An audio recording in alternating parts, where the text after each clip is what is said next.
take Pat Freiermuth over Eric Ebron at tight end every day and especially Sunday. Good morning to you. Good Tuesday morning. I'm Dejan Kovacevic of DK Pittsburgh Sports.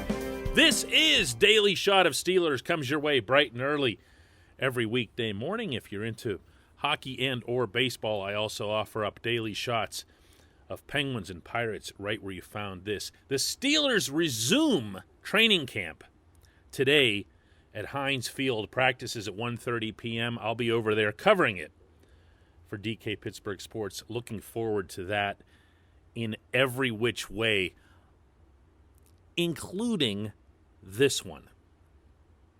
I'm hoping, and I'm going to underscore here, hoping, not anointing, not expecting, hoping that Ben Roethlisberger can continue developing the apparent chemistry that he is with Freiermuth, the second-round pick out of Penn State. To me, there's a win-win-win in that equation for the football team. If it happens, I'm being conditional, not presumptive. If it sounds like I'm being excessively guarded in my wording here, there's a reason for that. Yesterday's episode, I spoke of Kendrick Green and wanting to make sure that he and everyone on the offensive line are sufficiently challenged, that they feel that there's a competition, even in scenarios where there might not be. That's super important. The line is just critical to everything that the Steelers are doing, and there isn't a single player on there, not even Trey Turner, the veteran, who should feel comfortable at his given position. So I'm not going to say something different about Freiermuth here. Freiermuth has yet to take a single snap even in an NFL exhibition game. So I'm not going to go overboard here. However, when you're talking about optimal scenarios, to me, I will take the tight end who profiles not only as a pass catcher, but also as a blocker, an effective and enthusiastic blocker. Let's call this like it is, first of all, before even getting into what the kid offers. Ebron's got no use for blocking. That's a problem for me. That's a problem for me in the best of times, whenever Ebron was lining up next to an experienced and veteran group of offensive linemen. Now, I think it would be calamitous. I don't think you can afford it if you're the Steelers. And look, I get that Ben really likes Ebron, and he does. Ben really likes finding that big target. Ebron knows how to get open, and everything I just said, you can double it for when the Steelers are down in the red zone. Everything that Ebron was advertised as being when he came over from Indianapolis, he was, both for worse and for better. But he also was known to be a less than excitable blocker. He's not into it. He's not into it. And there aren't circumstances in which he steps it up either. If you watch film of him on 3rd and 1, 4th and 1, all those plays that we all complained about last season, even when the team was 11-0, they couldn't pull these off. Why? Well, in large part because the offensive line couldn't get anything going, any kind of push. Partly because James Conner, Benny Snell, Anthony McFarland, nobody could get it done in the backfield. Partly because Ben wouldn't line up under center. There was all kinds of advertising of what kind of plays they were running. But also part of it was the fact that the starting tight end, who, yes, would be on the field in those situations, couldn't get off or wouldn't get off any kind of push. I'm kind of done with that. Got to be honest with you here. Like the guy, he's charming, he's fun to be around. I'm kind of done with that. And I sure would hope that the Steelers and Mike Tomlin and Matt Canada also are done with that. This new guy, that's a different story. That's a different story. And I'll explain why right after this very brief message from our title sponsor. At Point Park University, in the heart of downtown Pittsburgh, they understand there's no substitute for real-world experience and career-building connections. Their innovative curriculum engages students with distinctive experiential learning opportunities. Point Park's pioneering co-op program empowers qualified students to work in full-time, paid positions with their corporate partners while earning college credits. Visit pointpark.edu/works to learn more. Career ready. That's the point. Point Park University. It's still the very, very early stages of camp. So there isn't much to go on in terms of saying, hey, who looks good, who looks bad, or whatever else here. But within that modest context, Freiermuth has looked good. Primarily in terms of catching the ball. He's gone up. He's made a couple of special plays in the back of the end zone, tipping the ball down to himself, outmaneuvering his coverage to make sure that his body position is best for bringing the ball down. He's got athleticism. He's got an eagerness to fight for the football. Those are things that were pretty well known about Freiermuth from his time with the Nittany Lions. Good pass-catching tight end who really, by the way, didn't have great quarterbacks throwing him the ball over in State College. Now, to me, the piece that comes to the forefront is his blocking.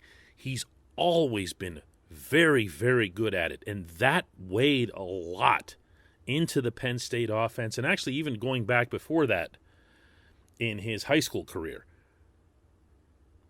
Freiermuth's been somebody you can count on to take his man, take him out, and make sure that the lane on his side is sealed. And when I'm looking at this Steelers offense overall, you have to understand, and this is a point that Tomlin's been making throughout the offseason, that when a team finishes 32nd out of 32 teams in rushing, that is not the singular domain of the running back, of the quarterback, of the offensive line. It's everything. It's everything. It's also schematics. That matters as well. That's another point that Tomlin's been making. You have to have everybody involved, every weapon in your arsenal to try to address a shortcoming that's that grievous. I'm not even mentioning Derek Watt at fullback. There's going to be times when you're going to want 44 out there, and believe me, we've seen a lot of 44 out there in offensive sets through OTA's mini camp and now in training camp. Every weapon at your disposal, because you are going from 0 to 60 or from 32 to something a lot higher. To me, the tight end position has to be part of that, not just in two tight sets. That, to me, is almost a lazy response. Oh, well, just put two tight ends out there. No, not if one of your tight ends doesn't want to block. And the other one really, really does, and does it well. That's the tiebreaker for me here. I don't doubt for a second that Ebron can continue and will continue to be part of this offense, particularly in the red zone. But if you're going to go with a two tight end set, let it not be necessarily for goal line purposes, but more for giving Ben additional options. Ebron is really good inside the 20. There's a lot of value in being really good inside the 20. But Freiermuth absolutely can't be nailed down into a number 2 spot. Not the way this circumstance is setting itself up. When we come back, just one question.